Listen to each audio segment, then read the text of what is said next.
Welcome to the News at 3. I'm Emmanuel Ajayi, and these are the news we're filing at this hour. The Senate President Bukola Saraki has dismissed the luxury tax regime introduced by the Jonathan's administration as sensational initiative. The FRSC chairman, Sunday Ogungbeson, had complained during the visit to the National Assembly that owners of private jets were not willing to pay special levies to shore up revenue in the aftermath of the slump in oil prices. But responding to Senate President described the short charges as one that is not well thought out. He instead wanted the FRS to focus on attention of getting more companies' income tax on oil firms.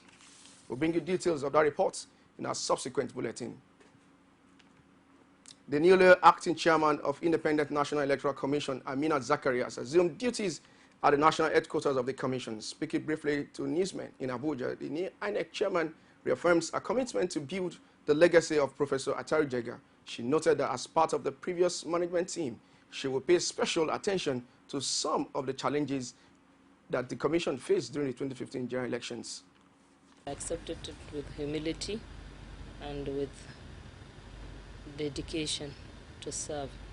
And I believe it's just a continuation of what Chairman Jega has started, which has been at a high level. And there shouldn't be any problem. I've been part of the process, and I've known the problems, I've known the challenges, I've seen the successes. It's just what is remaining for us is to build on the successes and to try and tackle the outstanding challenges. I must say a lot has been done. A lot has been done to improve election management in Nigeria through the chairmanship of the past chairman, Tahiru Jega. And a lot more needs to be done, but I must say it's more like trying to reach an equilibrium, because bulk of the job has been done by Chairman Jega to bring the quality of election management to a high level. So all we need to do is to put our hands on deck and improve further on what he has done.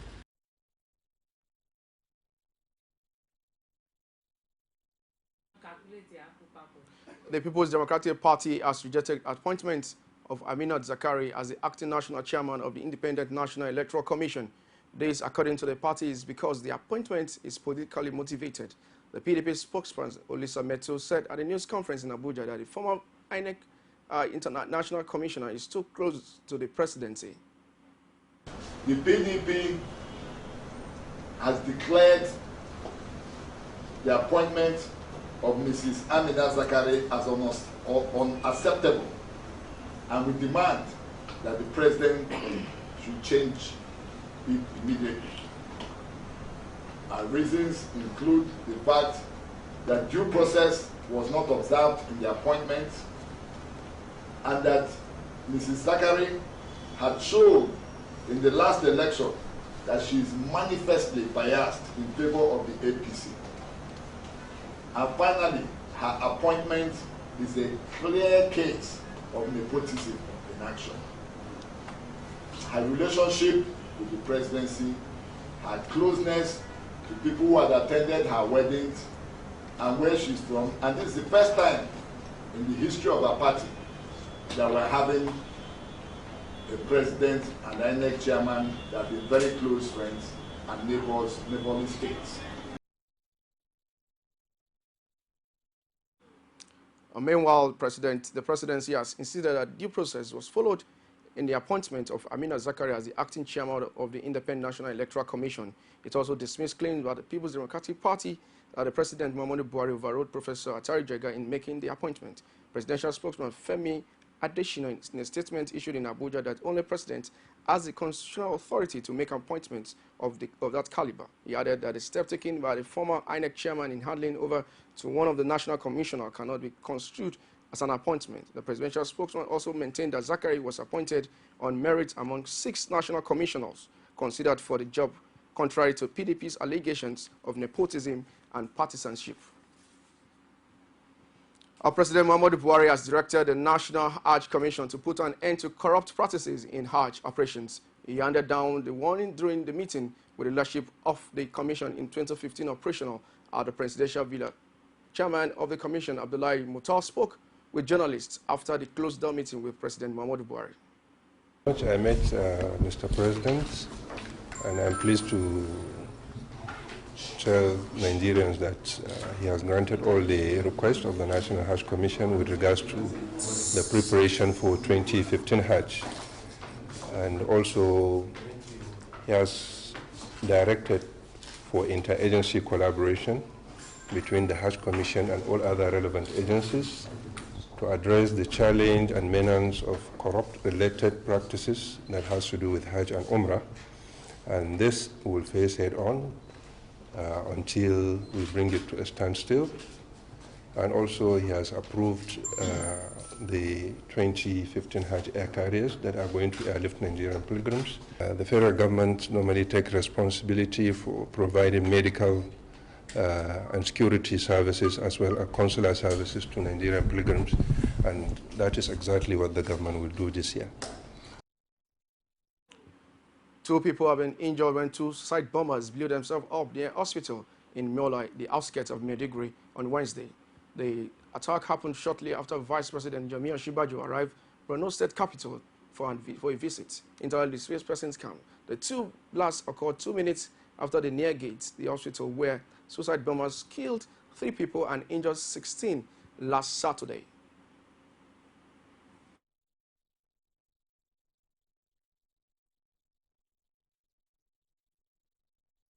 Just as President Buhari has said, it is the business of government to protect lives and property. That's the first and foremost business of government. Where government fails in that responsibility, or where, by way of insurgencies, terrorist acts, as has been the case in this particular situation, people lose their homes and livelihoods, it is also the business of government to see that their homes and livelihoods are rehabilitated and restored. And now we have UNICEF.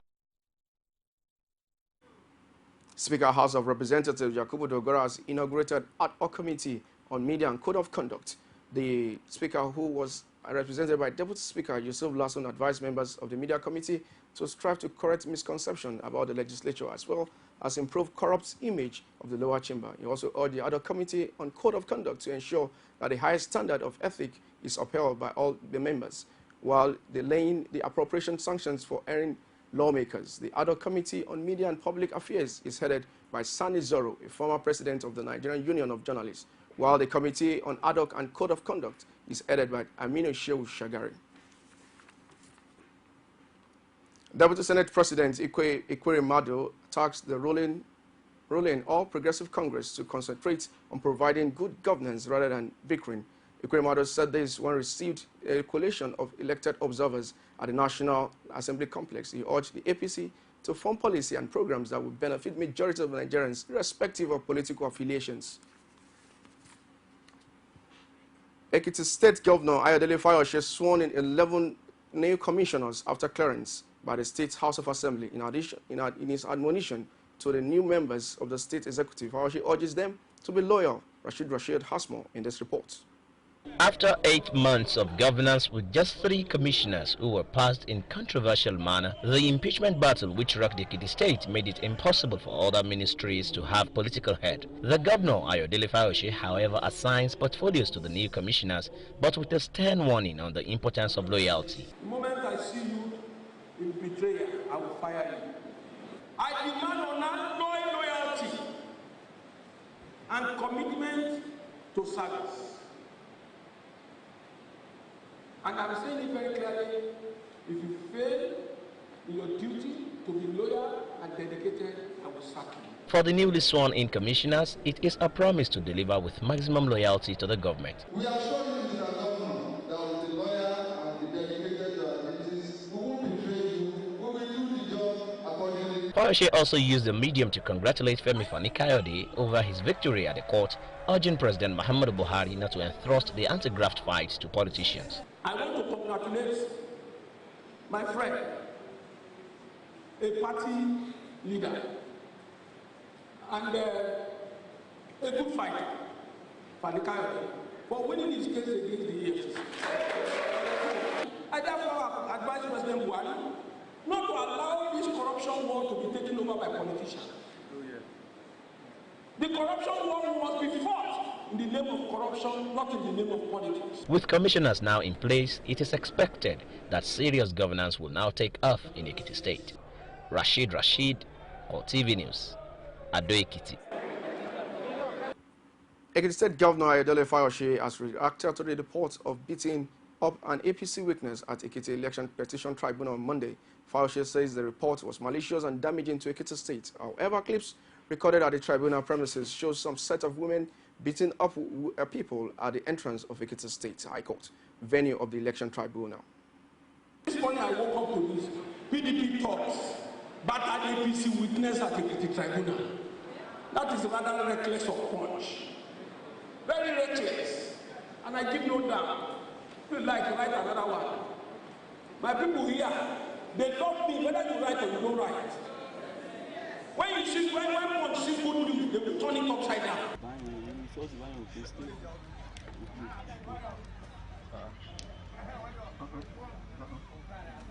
We'll now take a quick break. I'll be back with more. Do join us again.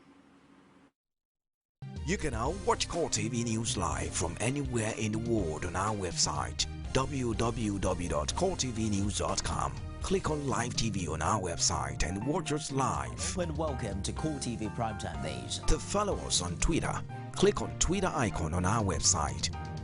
On Facebook, click on the Facebook and YouTube to see all our previous news production. You can also watch us live on YouTube. Click CoreTV, leave a space, then News. CoreTV News, a 24-hour news station. A federal high court sitting in Lagos has discharged and acquitted the former aviation minister Fani Kayode of corruption charges. Alhaji Mokalatunji, who was at the court's hearing, filed this report.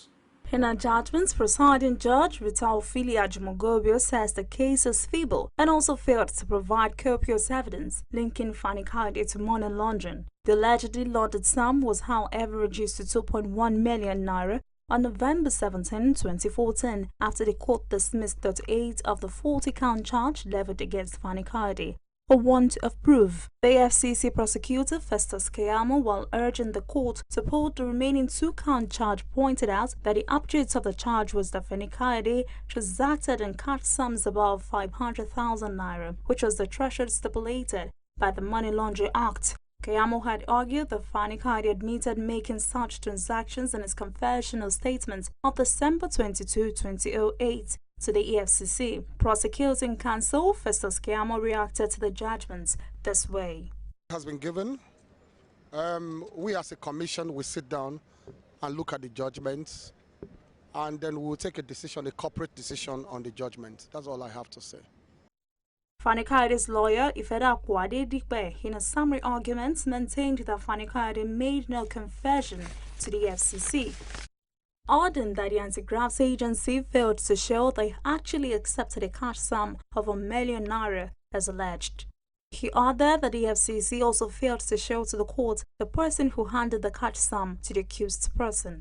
The court delivered its considered judgment in the matter, considered all the evidence led by the prosecution, considered the position of the law, and agreed with us that the accused person, Femi Fani Kayode, committed no offense known to law. And we're very happy about this. Femi Fani Kayode, in his reaction, could not hide his excitement at the verdict, which he says is long overdue. In the last 7 years, I've been subjected to the most malicious, vicious, sinister, well-orchestrated, insidious and devastating form of political persecution and wickedness. The whole process almost destroyed my life, my family, my reputation, my health and my career. I thank God for His goodness, His mercy, and for the fact that today, the whole nightmare has finally come to an end. 1st of July 2015, 7 years to the day from that day, when I was first arrested and first put into detention, I have been discharged and acquitted of all remaining charges by the courts. The Lord has once again honored His word. To Him alone be the glory. As a mark of honor and respect for the Lord and as an everlasting testimony of my love for and dedication to Him, I wish to make it known to the Nigerian public that as from today, my name will be changed. It will no longer be David Oluwafemi Fani-Kayode, but instead it shall be David Oluwafemi Olukayode. Olukayode means the Lord has brought me joy. The trial of the former aviation minister began on the 11th of July 2008 before Justice Ramat Mohammed, and the verdict is coming about 7 years after. Olajumoke Olatunji, CoreTV News, Lagos. Meanwhile, the Economic and Financial Crimes Commission has expressed shock at the acquittal of the former Minister of Aviation, Femi Fani-Kayode. It, however, said in a brief statement that it's making efforts to obtain the certified true copy of the ruling delivered by Justice Rita Ophelia Jumagobia of the Federal High Court, Lagos. This, according to EFCC, is to enable the legal team carefully review it, after which it will respond appropriately.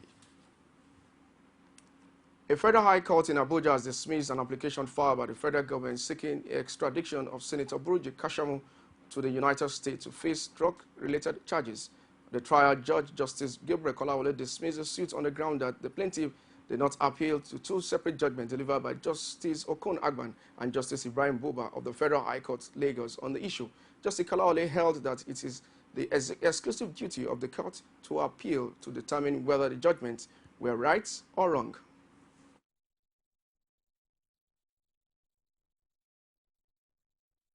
Application for the extradition has been dismissed because it constituted a gross abuse of the court process. And to ensure sanctity of the judicial system, the court exercises power to abide by the two orders from the Lagos divisions of the Federal High Court. That's the only way we can ensure peace and avoid anarchy in the democratic system. I think it's best for us, it's best for Nigerians, and the law still remains the last hope of both the rich and the poor. I think that's the grand norm and the summary of this decision. Kaduna State Governor Nasiru El-Rufai threatened to sue Union newspaper over alleged false reports on his assets. The newspaper had claimed that governor declared assets in excess of 90 billion naira in the form he submitted to the Code of Conduct Bureau, but the governor said in a statement issued by spokesperson Samuel Aruan that the news item that was meant to tarnish his image. It disclosed that the governor El-Rufai has directed his legal team to take action to protect his reputation from those he described as irresponsible hacks. Ruan described the governor as a respected leader in the profession, but noted that he neither have access worth 90 billion nor 40 mansions. And as part of efforts aimed at putting an end to crisis within the ranks and traditional rulers in Imo State, Governor Rochas Okorocha has met with them. The editor told functionalized councils met with the state governor. Our correspondent Ajibadi Awofeso, who was at the venue, filing this report. Speaking to the members of the council, Governor Rochas Okorocha asked the traditional rulers to be disciplined and pay due respect to the government of the day. He also dissolved the current executive of the council and called for the conduct of a new election to elect new leaders for the council. He also asked that traditional rulers preach peace to engender peaceful coexistence in the state.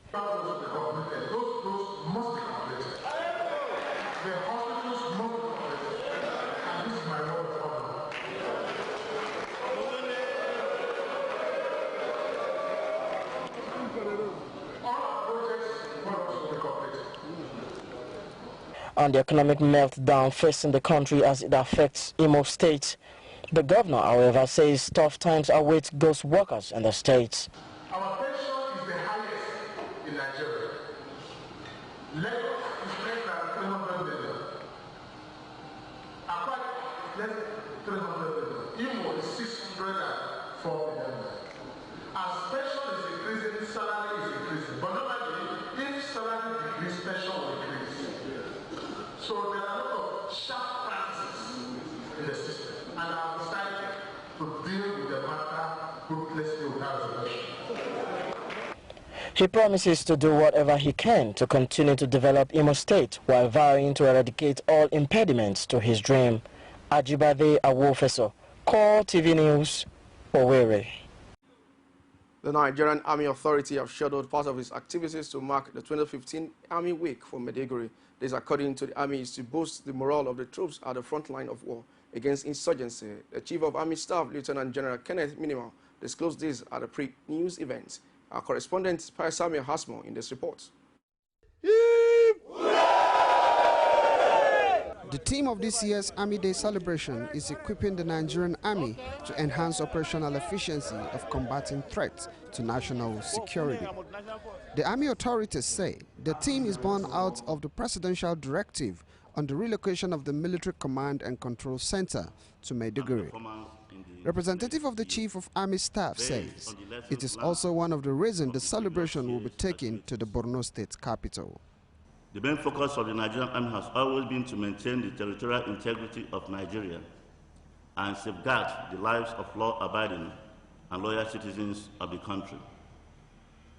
In line with this, the relocation of the Military Command and Control Center for the fight against insurgency to the epicenter of the operations area, as directed by President Muhammadu Buhari, DCFR, is being strictly adhered to.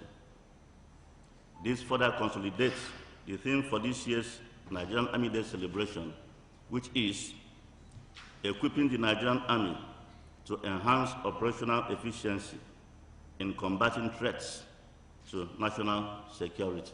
Parades and a general show of force are features of the one-week-long celebration. But conscious of the ongoing war against insurgency, the Army is opting for a low-key activities. It is also keen on embarking on medical outreaches to internally displaced persons camp. This year's Nigerian Army Day celebration activities will be low-keyed and from 1st to 6th July, with the final activities taking place in Maiduguri, Borno State. The choice of Maiduguri to host the closing activities of Nigerian Army Day celebration 2015 was informed by the need to further raise the morale of our troops in the area of operation by showing solidarity to them, as well as to further reassure the people in the northeast part of Nigeria, particularly Borno State, of the renewed determination of the Nigerian Army to end insurgency in that zone. The Nigerian Army maintains that it is still committed to the fight against Boko Haram, and ending the menace remains top on its priority list. Pai Samuel, CoreTV News, Abuja. The Inspector General of Police, Solomon Arasi, has ordered commissioners of police to dislodge local government officials collecting tolls at highway. A police statement issued in Abuja indicated that the directive was as a result of complaints and reports of destruction of smooth flow of traffic, extortion and harassment of motorists on the highway. The police authority maintained that any local government staff found collecting tolls on highway wherever in the country will face the wrath of the law. We'll now take a quick break and we'll be back with more. Do join us again. Every day, every hour, and every minute, news break in Nigeria. Things happen so fast, it's most times difficult to track and comprehend them. But that's what we do right here on Digit 360. 2015, would you want to come back again? It's like asking Jesus Christ if he knew he was going to die, will you want to come back as the savior of the world again? We do not just help you track the stories, we break them down, explore all the angles, analyze the issues so that you can fully comprehend the stories and use them to make the right decisions.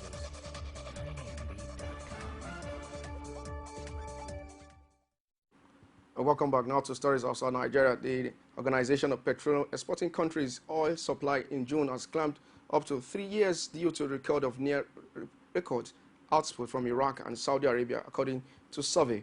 The boost from the OPEC puts the outputs further above the target of 30 million barrels per day, despite the outage of Libya and Nigeria that curbs supplies.